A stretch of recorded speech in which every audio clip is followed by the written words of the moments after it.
The West more or less gave up on the idea that criminality can be successfully civilized out of the people. They gave up on the idea of refining the morals and ethics of the population. And why not? Why wouldn't they do that? There's more money in them being criminals. There's more money in the people being immoral. Criminal justice system in the United States generates more money than the GDP of 133 different countries.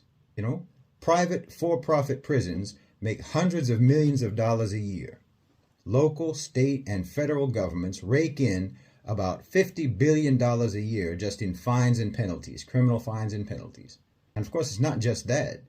Promoting sexual immorality is an even bigger business. You know that treating STDs, sexually transmitted diseases, is a $40 billion market globally, with the Western countries, the US and Europe particularly and specifically, leading the demand. And obviously it's a growing market. It's expected to grow. That's not even mentioning the money that they're making treating HIV for years on end, and for so-called gender reassignment treatment that goes on for years, if not for a lifetime. I mean, the pornography business in America is worth $15 billion, and alcohol is a market that's worth more than $1 trillion. You know, there's roughly 2 million arrests in the United States every year for DUIs, and each DUI is estimated to be worth up to $20,000, with that money being spread across multiple sectors, from the financial penalties in the criminal justice system, to lawyers, to insurance companies, and so on.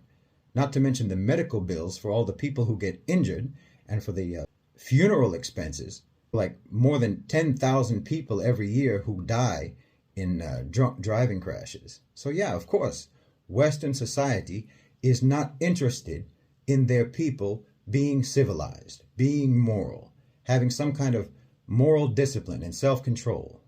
Why, I would guess that the U.S. economy would probably be reduced by at least 20 to 30% if the people were not indoctrinated to commit crimes and sins and immorality. That's why they not only don't try to refine them, but actually brainwash people into thinking that all of those things, all of those sins and all of those crimes are actually just fun and good, and it makes them have interesting and exciting lives.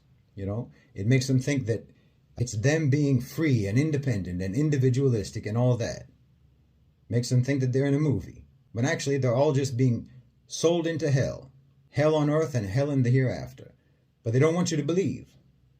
They don't want you to believe in hell in the hereafter. They don't want you to believe in the judgment day. They don't want you to believe in accountability before God. That's why their societies are crime-ridden and why ours aren't. Because our belief system does not prioritize profit over morality.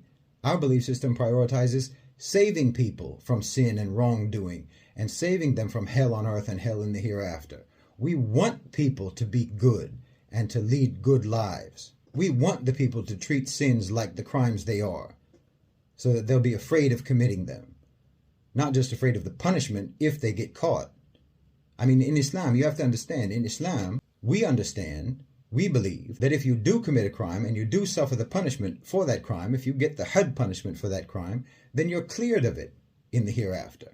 And if you think that the Had punishments are severe, well, we're more afraid of the punishment in the next life than we are afraid of the punishments in this life. And this is what helps to keep us on the right track.